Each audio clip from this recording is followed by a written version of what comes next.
We're forced to continue to try to bring you the best of what you need to know about this coronavirus and what's happening with the coronavirus. And Dr. John Lott, he's an economist. He's also a gun and crime expert. He's a contributor to Fox, and every so often comes down for a liquid lunch. And today is one of those lucky days for us. And Dr. Lott, how are you? Thanks for joining us.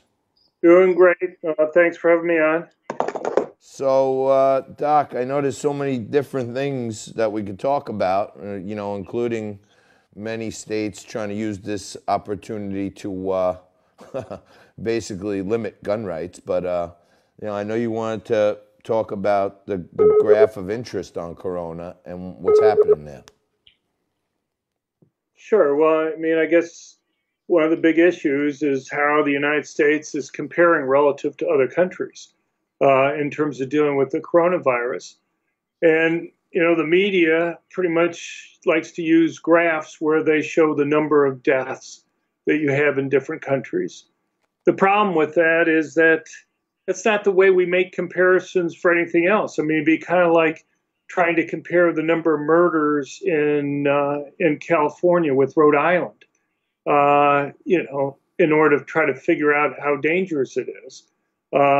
We go and look at murder rates, murders adjusted for the number of people that live in the different places. And for lots of Western European countries, for example, they're much, much smaller than the United States. Even Germany, which is the largest, has about 80 million people compared to our 330 million people. So you have to have it per capita rate. Hey, Doc, and when you do that... Doc, I'm sorry to interrupt you. We're having a little bit of a connection issue. Nico's going to disconnect with you and call you right back. I'm going to pick it right back up with you, okay? All right, thanks. Okay, thanks. So sorry about that little reconnection issue, but the doc, he knows his stuff on a lot of things. I hate having to talk about the corona, but if you're gonna get some just stats and statistical stuff, guys like John Lott, these economists and these statisticians, they're the ones that you can't argue with a binary. You know what I mean? So, Dr. Lott, there he is. Okay, Doc, sorry, we lost you there for a minute. You were just breaking up. I think it was on our end, but, we were talking. Right. Yeah, thanks. So anyway, the point is, how do you make comparisons across countries? You don't look at just the total number of deaths. You have to look at the per capita rate. That's the way we make comparisons with crime and everything else. And the other thing that you need to do is take into account how long you've had infections in a country. The virus didn't enter all countries at the same time. And when you make those adjustments, what you find is that the United States is doing extremely well compared to all of Western Europe. We have a lower death rate from the coronavirus per capita for any number of days that you look out after their first death that they have from the coronavirus. And so, there are lots of things that may be contributing to that, the quality of the healthcare system in different countries, as well as different policies that the governments may be taking right now. But so it's hard to distinguish what is driving that result. But one thing is clear, is that the United States has been doing extremely well compared to Western Europe. Doc, the president sometimes, I love what he's done for our economy. Right now, I know we're in a crazy spot right here, but it's the outlier of all outliers. I was trying to explain to, some of my audience yesterday, the black swan reference that insurance companies look for. Sure. And, the really good insurance men look for the double black swan somewhere out there. And, they do things in any universe ever to be known to man in perpetuity.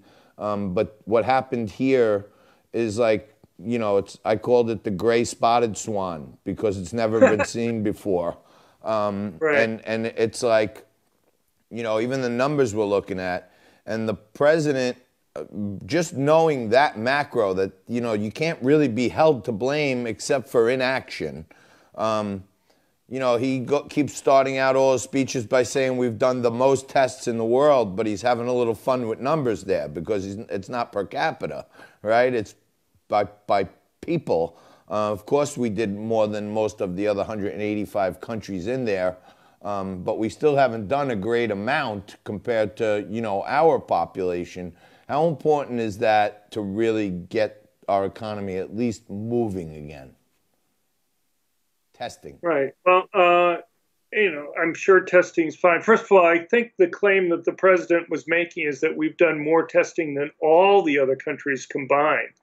But I agree, you know, it should be in a per capita rate.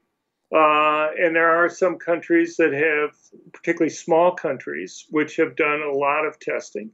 But, you know, the thing is, what's become clear is that the type of people who are most vulnerable to this disease are a fairly well-defined group of people. You have individuals who have pre-existing conditions that aren't under control with medication. So you have somebody who has fairly high blood pressure that hasn't been brought down by them being on various blood pressure medicines. Or you have somebody who's very old. You know, you have about, look at different places, you have someplace between about 96 and 99% of the deaths are people who have serious pre-existing conditions. And then the remaining, you know, few percent or 1% are people who are like over 70 years of age. And so, you know, the question is, and I think Sweden may have this right, is why not try to go and protect those individuals who are in danger there, rather than going and quarantining everybody. But in any case, some research that we did earlier indicated that this seems to be a seasonal virus. You know, people say, well, we have to wait till the summer to be able to go and tell whether that's the case. The thing is, there are parts of the world where it's already been summer in January and February and March.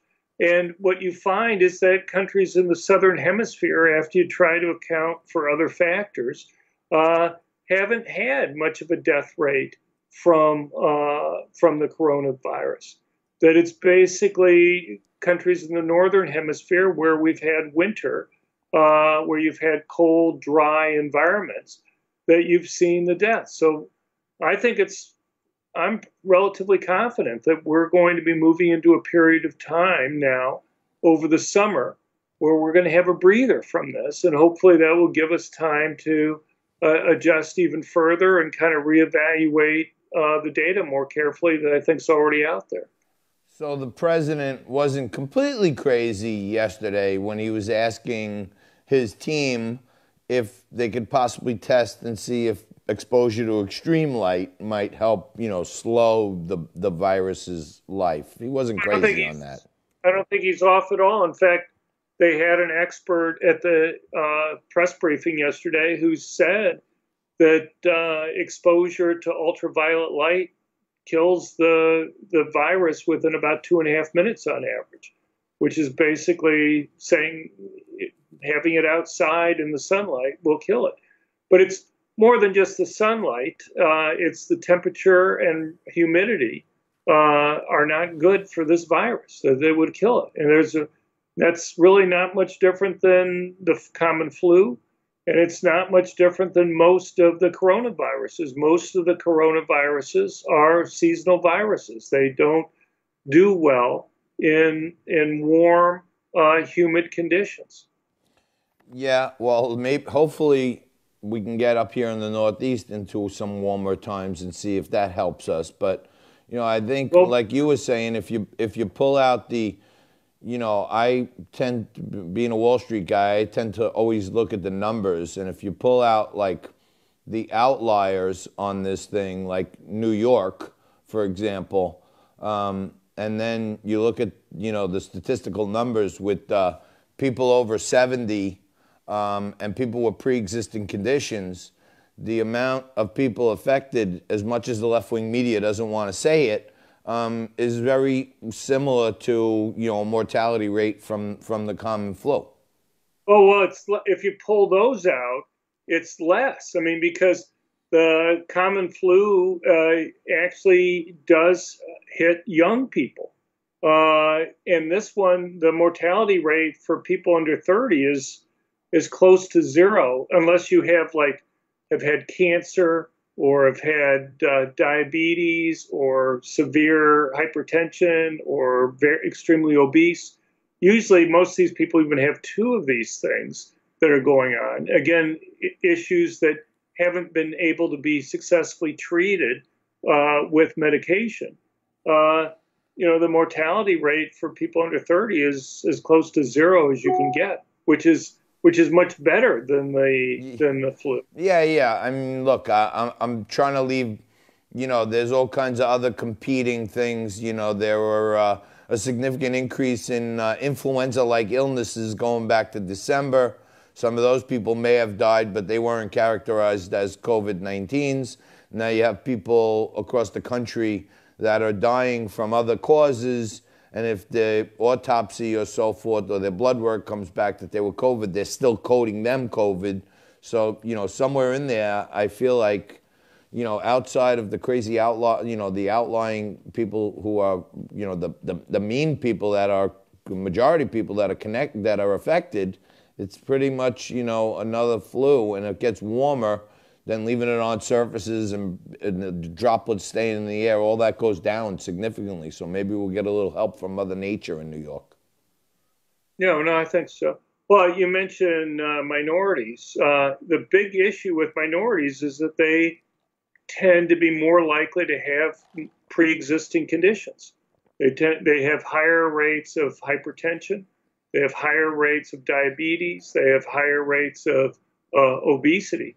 Those are the things that make them more susceptible to this. And it's a problem, and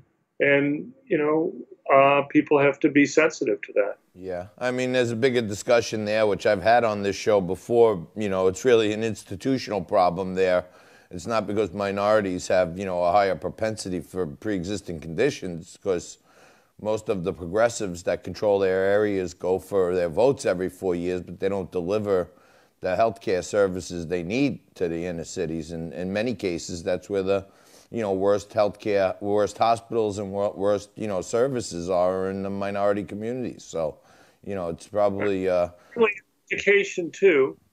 If you can control weight, you can go and, reduce the incidence of hypertension and obesity and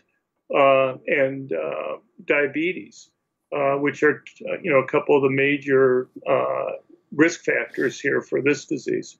Yep. Well, some scary stuff inside the numbers. One of the things that's hard to get on television these days is just, some kind of binary look at the numbers. And there's a lot of opinion and editorializing around it. And I see, I see guys like Steve Ratner, on television doing, all these fun with numbers tricks. And I'm like, if to the layman, it's like a game of 3-card Monte when you start, talking about percent gains in decimals. Andrew Cuomo was saying that, between 0.12 and 0.03, 0.09, we don't have a large margin of error. And I'm thinking, well, that may not seem like it to someone when you're talking about decimals, but when I'm looking at 0.09 to 0.12, I'm looking at we would need a 33% spike from here, which is pretty significant when the trend is going down. So, it's hard to get the numbers, but I appreciate you putting it into perspective for us. Sure. No, happy to talk to you. Thanks a lot. Thanks. That's Dr. John Lott. And we got to have you back on another time to talk about guns and how guns come out of this thing with all these special powers the governors have. Right. Well, there's a big court decision yesterday in California on the gun issue. So there's lots to talk about. Yes. But thank you very much. We sure will. You have a great weekend and stay safe, Doc. Thank you. Thank you very much. Thank you. That, my friends, was Dr. John Lott. He's a great cat.